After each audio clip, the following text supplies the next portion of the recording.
So, you're planning on taking the SAT in 2026?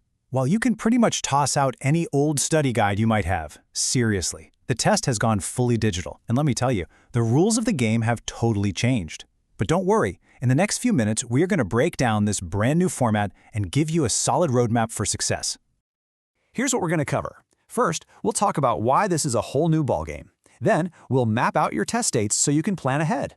After that, we'll decode the digital format piece by piece. Then, the fun part, the top-tier strategies to get a great score. And we'll wrap it all up with a simple registration checklist. By the end of this, you're going to go from feeling confused to feeling totally confident. Okay, so let's just jump right in with the biggest news flash of all. The old school paper and pencil SAT, it's gone. It's officially a thing of the past. And this isn't just some minor update, you know. This is a fundamental ground-up shift in how the test actually works. And this slide right here says it all. You can see the difference so clearly. Gone are the days of paper booklets and furiously bubbling in little circles. Now it's all on a screen. Those super long reading passages, they've been replaced by short, bite-sized paragraphs. But the real game changer, the thing you absolutely need to understand, is that the test is now adaptive. So, what on earth does adaptive even mean? Well, it sounds complicated, but it's actually pretty simple, and it changes everything. Each section of the test is broken into two parts, or modules. How you do on that first module directly determines if the second one you get is easier or harder. Basically, the test is adjusting to your skill level in real time. Wild, right? Okay, so now that you get the basic idea, let's figure out how this all fits into your schedule. You know, good planning always starts with knowing your deadlines, so let's map out the key dates for you. All right, here's the rundown for 2026.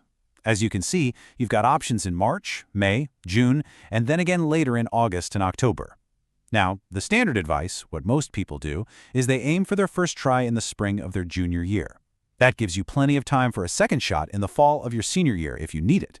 And just a little heads up, those dates with the asterisk, they're based on the College Board's usual schedule, but you should always double-check the official site when it's your time to register.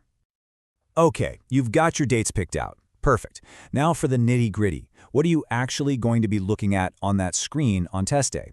Let's decode this new digital format section by section. The very first thing you'll probably notice is the time. The whole test is just 2 hours and 14 minutes.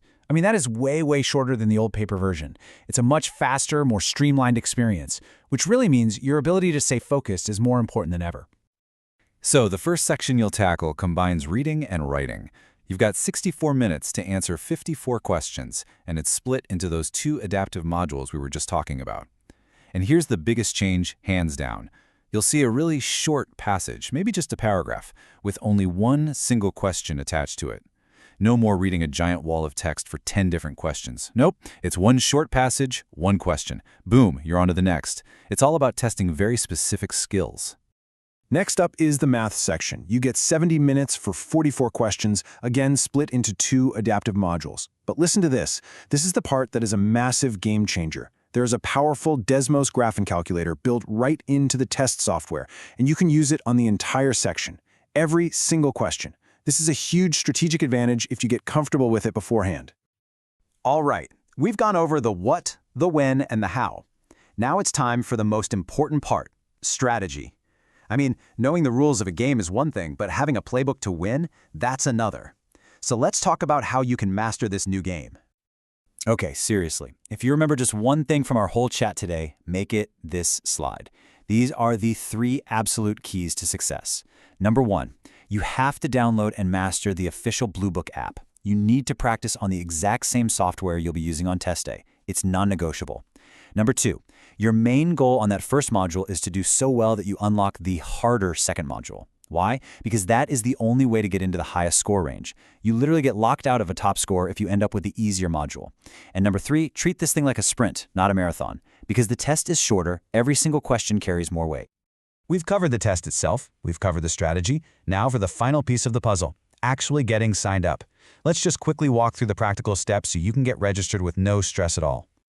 It's really just a simple 3-step process. First, you'll create your account on the College Board's website. Easy enough.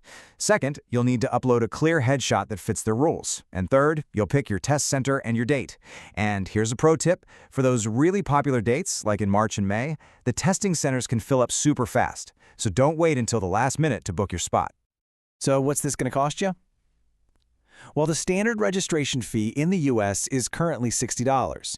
Just keep in mind, if you register late or if you're testing outside the US, there are probably going to be some extra fees tacked on. So here's the bottom line. The 2026 SAT is a completely different game. It's got new rules, it needs new strategies. But look, it's not something to be scared of. It's just a new challenge to figure out. And now that you have the roadmap,